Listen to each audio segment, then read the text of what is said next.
Oke, kita mulai ya.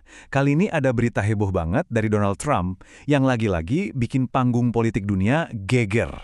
Sumber kita sampai bilang ini langkah yang benar-benar gila. Yuk, kita kupas tuntas apa yang sebenarnya terjadi. Nah, ini dia nih kutipan yang jadi pusat masalahnya. Tanpa basa-basi, tanpa main cantik ala diplomasi, Trump langsung bilang dengan jelas, pemimpin Iran berikutnya itu butuh persetujuan darinya.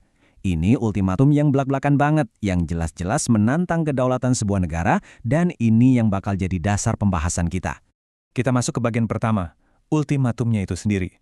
Yang bikin kaget tuh bukan cuma isinya loh, tapi juga timingnya.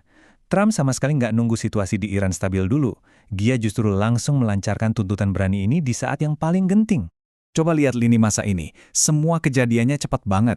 Kata sumber, akhir Februari Ayatollah Ali Khamenei meninggal. Terus, perhatiin deh, hampir saat itu juga, bahkan sebelum Iran sempat resmi nunjuk penggantinya, Trump udah langsung ngeluarin ultimatum publiknya. Wah, waktunya ini strategis banget ya. Nah, ini dia inti tuntutannya. Jelas banget di sini. Intinya, Trump bilang kalau pemimpin Iran berikutnya harus dapat lampu hijau dari Amerika Serikat. Ini sih intervensi yang benar-benar belum pernah kejadian sebelumnya ke urusan negara lain. Oke, sekarang kita masuk ke bagian kedua, yang bikin kita bertanya-tanya. Kenapa? Apa sih pemikiran strategis di balik langkah yang agresif dan belak-belakan kayak gini? Ini cuma gertak sambal atau emang ada logika yang lebih dalam? Menurut sumber kita, di balik langkah beraninya ini, ada strategi klasik, ngendaliin situasi langsung dari akarnya.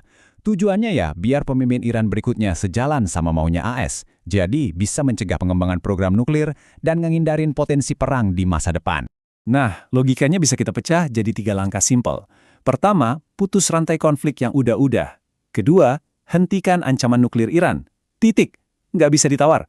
Dan yang ketiga, yang paling penting, tempatkan pemimpin yang nggak bakal bikin pusing Amerika. Disinilah sumber kita ngasih analisis yang tajam banget. Strateginya emang simple, tapi seperti yang tertulis di sini, implikasinya tuh ngeri. Ngeri karena ini seakan-akan ngebolehin intervensi langsung ke kedaulatan negara lain, dan ini bisa jadi contoh yang bahaya banget di panggung dunia. Sekarang, coba kita lihat dari sisi yang lain. Semua mata sekarang tertuju ke tokoh utama yang baru dalam drama ini, Mojtaba Khamenei, dan pilihan super penting yang ada di tangannya. Seluruh dunia lagi nonton loh. Jadi, siapa sih Mojtaba Khamenei ini? Dia ini putranya pemimpin sebelumnya, yang sekarang mewarisi posisi tertinggi di Iran. Coba bayangin, di hari pertama kerja, dia langsung dihadapin sama ultimatum yang bisa nentuin nasib negaranya. Benar-benar ujian perdananya di panggung dunia. Nah, ini dia pertanyaan intinya yang diungkapkan pakai bahasa lugas sama sumber kita. Apa dia batal sungkem alias nurut sama maunya Trump, atau tekanan ini justru bakal bikin dia jadi makin nekat dan nggak bisa ditebak? Oke, sekarang kita coba mundur dikit dan analisis metodenya. Ini bukan cuma soal satu ultimatum aja ya, tapi ini tentang gaya diplomasi yang benar-benar nabrak semua aturan main yang udah ada. Lihat deh perbandingannya. Diplomasi tradisional kan penuh nuansa, bahasanya hati-hati, negosiasinya di belakang layar.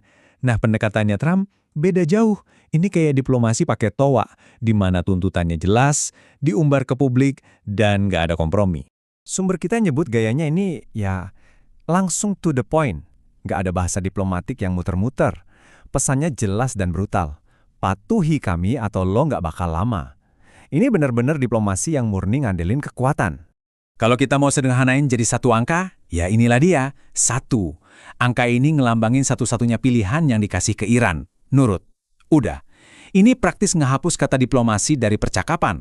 Nggak ada ruang buat nego, nggak ada jalan tengah, cuma ada satu tuntutan absolut. Puncaknya, sumber kita nyimpulin semua pendekatan ini pakai satu kata yang kekinian banget, savage. Kata ini dipilih karena pas banget buat menggambarin bukan cuma keberaniannya, tapi juga sifatnya yang nggak mau kompromi dan cuek sama semua aturan diplomasi tradisional. Ini politik sebagai pertarungan adu kuat, dan ini membawa kita ke pertanyaan terakhir yang nentuin segalanya. Apakah Iran bakal tunduk sama tekanan ini? Atau justru kita lagi nonton awal dari babak baru yang jauh lebih berbahaya? Dunia lagi nunggu jawaban Iran. Makasih udah nyimak. Suara Ruai, suara kecil dari pedalaman Kalimantan.